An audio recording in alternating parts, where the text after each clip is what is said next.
here in the state of Washington has grown really, really popular, and we are so excited that UFC chose to come back to Seattle. The industry has recently began the regulation of amateur martial arts, so we are so excited that UFC chose to bring a big fight here to the Key Arena. And as you can imagine, the fans are pretty excited too due to the ticket sales. And so I'd just like to extend our welcome on behalf of the state of Washington, and I hope you enjoy your stay here in Seattle. Thank you. I appreciate it very much. Thank you. What's up, everybody? Good afternoon.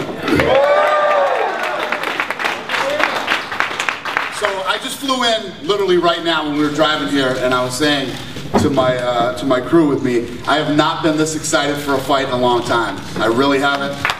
This is going to be a good one. This is the baddest fight ever on free television. Who's got the first question? Raise your hand. They'll bring you a microphone. Ariel Hawani.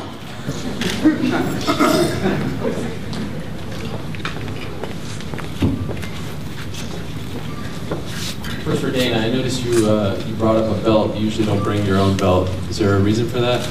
Oh, you're so nosy. You're always, you know what I mean? Mind your business. Don't worry about why I have a belt. I just thought the UFC title shouldn't be on the floor. Yeah, well, don't worry about where my belt is, okay? Right, fair enough. Do you have a real question? That is a real question. You usually don't come with a belt, so I just wanted to know. But I'm sure you'll tell us why later. I probably will. I wanted to ask Mike a question. I was talking to Matt yesterday, and he said that he sent you many moons ago when you were on The Ultimate Fighter 1 a MySpace message. He was a fan of yours, was really admiring your work on the show, and you never replied to him. Do you recall this, and why didn't you reply to him? Yeah, I never saw it, and I tweeted him last night saying that. But in the same interview, he also said that he was better than me in every area, which upset me a little bit. So I guess on Saturday we'll have to see about that.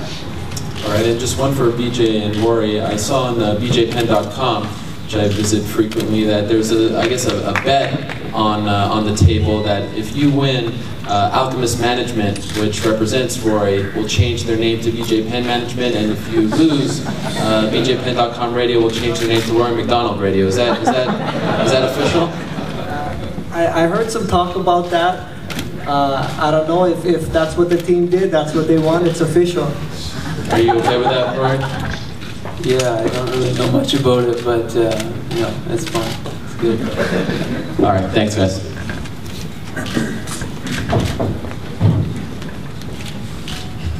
Hi, this is Saeed from Sound Entertainment News. I got a question for Nate. Nate, you said you're on a completely vegan diet, and recently you said you're eating raw. Could you elaborate a little bit more on that? Yeah, I'm pretty much about a month out from the fight. Pretty much year round I try to eat raw food as much as I can. There's raw food restaurants, so it's not just broccoli and lettuce. It's entrees, so look it up. Another question is, are you doing this alone, or do you have other people around you that are on the same diet? And who started you out on this? I've been vegan since I was 18 years old, and been eating raw for the last year and a half. Not full, complete raw, but as much as I can.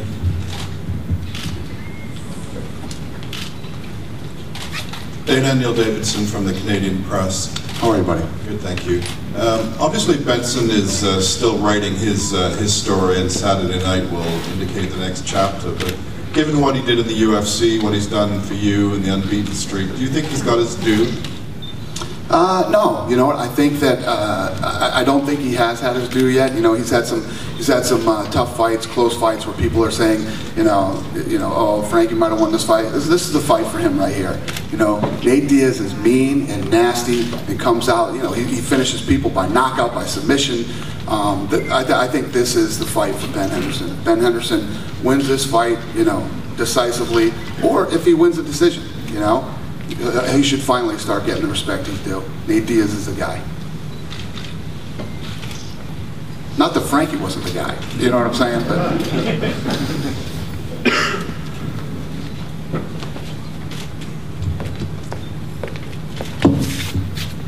afternoon, gentlemen. Gareth Davis from the Telegraph in London. Can I ask Rory, your attire today, is it James Bond, is it Skyfall, you're in the city of grunge, is it Clark Kent? You were talking about two personalities yesterday, the man who leaves his emotions behind and the man who goes into the ring to destroy legends, or into the octagon to destroy legends. Can you tell us a little bit about your attire? Well, the way I dress doesn't really have anything to do with the way I fight, but I wanted to wear a suit today, so. And fantastic you look, I must say, and I like the umbrella as well, a nice touch. Alex Gustafsson, Alex, how important is this fight in your career against Shogun Rua, and do you believe that if you win on Saturday night, it advances your cause to fight John Jones? It's the most important fight in my career, and by far the toughest guy. Yeah, when I win this fight, I will be up in the mix and I'll be ready for the champ, if it's Chael or Jones.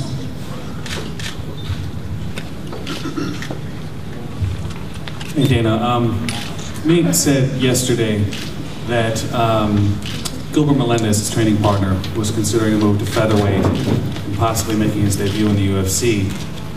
If he was successful. If he wasn't successful, he thought maybe he would debut in the UFC as a lightweight. Can you comment on that? And are you talking with Gilbert? Is it a possibility that he might come in and challenge for a title? No, I haven't. You know, he's hurt right now, and I actually think that's great that these guys talk about that kind of stuff and work that stuff out rather than the whole, listen, I'm coming in at 55 and we just won't fight each other. You know what I mean? I like it. It's good that they're out there figuring out, you know, if Nate wins this title, I'll tell you what, I'll move down to featherweight, and if he doesn't, I'll stay at 55. I like it. What's next for Benson or the winner of this fight? What's that? What's next for the winner of the lightweight fight? Like who's the next guy? I have no idea. This fight hasn't even happened yet. I have no idea. Let's get this one out of the way, and then we'll figure that out.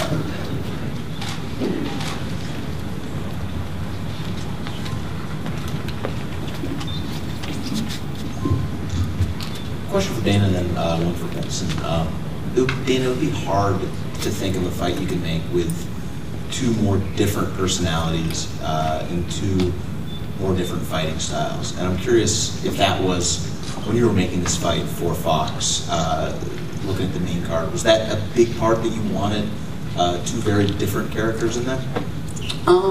You know, I personally, you know, I know both of these guys personally. I wouldn't say that they really have, that their personalities aren't that much different. Obviously, Nate comes off publicly, you know, a certain way, but Nate's a good dude. He's a real good kid, and you know, I've never had any problems with Nate Diaz ever. And then, you know, Ben's a great guy. I think that Ben is a little more open, and you know, publicly when he's in front of cameras and stuff, you know, Ben doesn't worry about that. He loves it and he's into it. But both good guys. Stylistically, yeah, I think stylistically they're totally different fighters. I think that both the Diaz brothers are completely different than everybody else stylistically. They have a style of their own that's very unique, and it wins them fights. I'm actually going to switch up and ask a question to Nate. Nate, are you sick of the bad boy image that everyone pins on you, or is just, it is what it is? Yeah, I don't really, whatever. I think it just, people try to stick it with me more than I do. And then one last question for Benson. Do you see any similarities between your style and Nate's? Any places where you guys kind of come together, I guess? As far as like fighting style, we're both pretty aggressive, I'd say. He likes to come forward. I like to come forward as well. The last two fights, I wasn't able to come forward as much. My opponent, stylistically, Frankie going forward, you know, he's a very elusive fighter. So going forward against him, you gotta be smart about that. So I like to go forward. I like to be aggressive. They like to go forward. He likes to be aggressive. Stylistically, fighting-wise, I think we're pretty similar. We go about it in different ways. He uses a lot more of his boxing and stuff, you know, but I think stylistically, we're both pretty aggressive fighters, and once we get inside the octagon, it's going to be fun. For Matt, okay. For Matt, can you talk about just the difference in how a fighter feels when he's on a winning streak and not really thinking about, okay, I have to win in order to stick around here, as opposed to when you're stuck in a losing streak as you were a couple of years ago or so, and how that then translates into what you do inside the cage? Yeah, personally, I learned from my past mistakes when I lost some fights. You know, they say you learn more from your losses. I feel like I learned a lot from my losses, and I learned to take it one fight at a time and not dwell on your past mistakes and just simply fix your mistakes and move on to the next fight. Take it one day at a time. And I just want to ask Shogun a question as well. In the last few years, Gustafsson has dramatically improved. At least a lot of people think he has, and some of that comes with him, you know, training in San Diego and whatnot. Have you noticed a difference in how he's fought as of late, as opposed to when he first started in the UFC? Ele tem treinado em San Diego, então como é que se vê isso, essa mudança dele para cá? Se isso pode ter melhorado o jogo dele ou não, por fato de ter nos Estados Unidos treinar aqui em San Diego? Eu acho que melhora sim, ele tendo com atletas profissionais do UFC. A Pelé tem grandes atletas que lutam na treinamento, então acho que com certeza ele é bom nisso. E automaticamente melhora o jogo dele, né? Usually when you train with guys, tough guys or professional guys, improve your game too, so it's important to be with the right people around to improve your game too.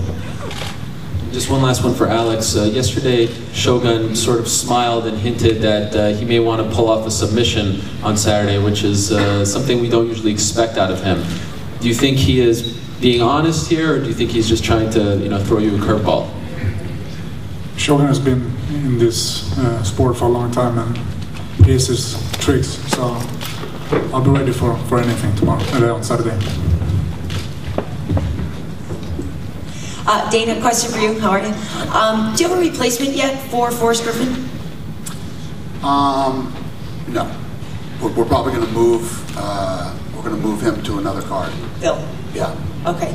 And then after the fight between Shogun and Alexander, people are saying, okay, maybe this is the person who would be next in line for a title shot.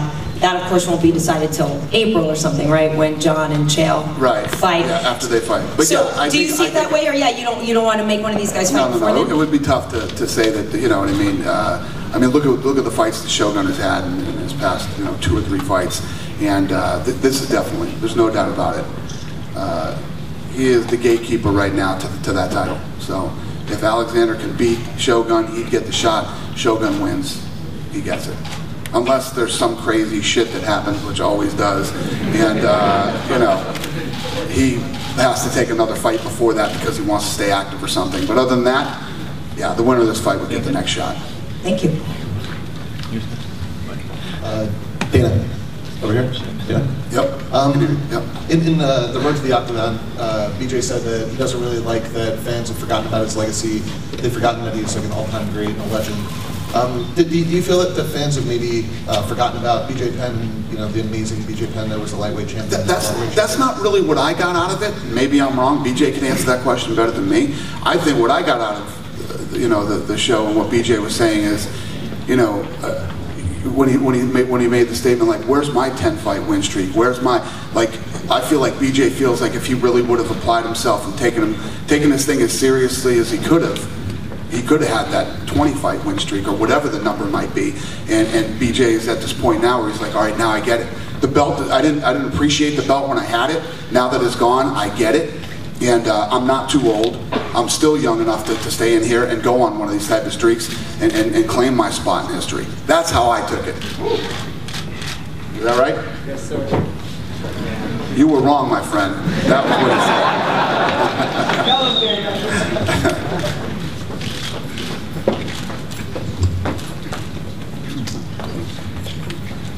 Thanks. Hi, this one's for BJ as well. There's been some research, or I don't know, maybe a few journalists that have noticed that career of a fighter is about 9 years. That's when they do their thing. Not so much as age related, but the 9-year span of they peak. And you can see a lot of fighters that actually fall into that category. And you're past that, I think. Is this something that you feel in your body, or you're fighting? I don't know how you call it. You're fighting mojo that's kind of behind you, or how do you feel about that? I believe, yeah, that A human being only has so much fight in him. But I think over the course of my career, the way different things have happened, that I've gotten to take time off, time that was needed. I think it was very good and very healthy for me to have this rest this last year. It was great for me. So is this something that you consider to be like a mental thing or physical? It's all of the above: mental, physical, emotional, everything. My body got rejuvenated from the inside.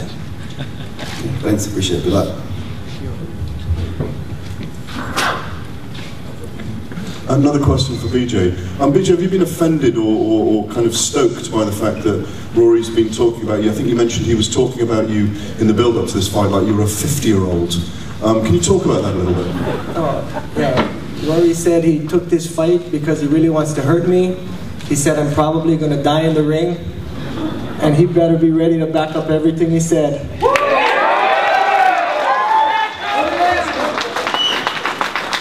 Do you feel disrespected by him then? I don't know, disrespected or what, but I don't know, you want to say stuff like that, you better back it up tomorrow. I'm ready, don't worry about that. We will see.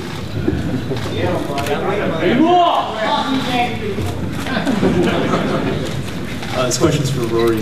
Yesterday you said for the wrong reasons. Can you elaborate a little bit on that and why you believe that? Well, how he, I was asked, it was like, how I took the road to the octagon thing. He said he's fighting to get his legacy back. I don't know if it's true or not, if that's his motivation to fight or not, but if that is true, if you're fighting for someone's opinion, for a status, it's the wrong reason to fight. But his motivation might be something else altogether, so if that is his motivation, I think it's going to get him hurt. Like I said, just be ready to back it up, Rory. BJ, do you have a response about it? I just made my response.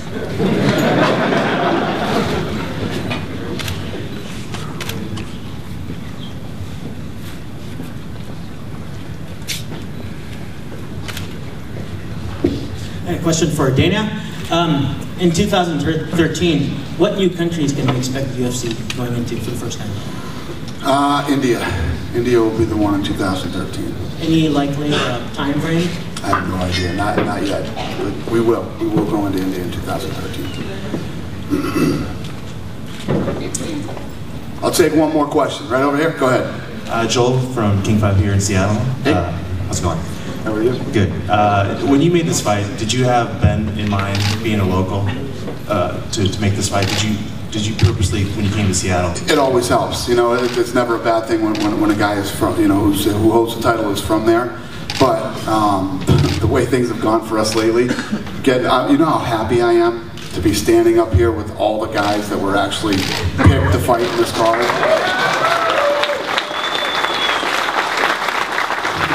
It's been a while, so I'm really happy about it. Obviously when we made this card, not only did we love the card, the fans loved the card, Fox loved the card, everybody loved this card, and the fact that it stayed together, I'm just happy to be here, man. I want to make sure nobody falls off this fucking podium, or nothing weird happens up here over the next 24 hours and this thing goes off like it's supposed to. I mean, look at everybody's in fantastic shape, everybody's ready for this fight, everybody's pumped up for this fight. It's been a while. I am excited. I don't know if I answered your question, but that's the way I'm feeling right now. No, that's good. And then, how do you deal with coming home and having friends and family around you? Do you shut it down after a while, or do you still try to interact with people? Is there a time during this weekend where you're going to say, no more, I got to focus? Yeah, I think leading up to all my fights, I try to take it in stride, but I try to stay focused on the fight. All my friends and family, they know. If I shoot him a text, or if I call him and he doesn't answer right away, understandable, he's getting ready for a fight. Obviously coming back here, got a ton of old high school buddies that I went to high school with and all that stuff hitting me up, my cousins and cousins hitting me up. But they're all pretty understanding, knowing that, hey, he has a big thing coming up, and give him my space and time to get ready to do this thing.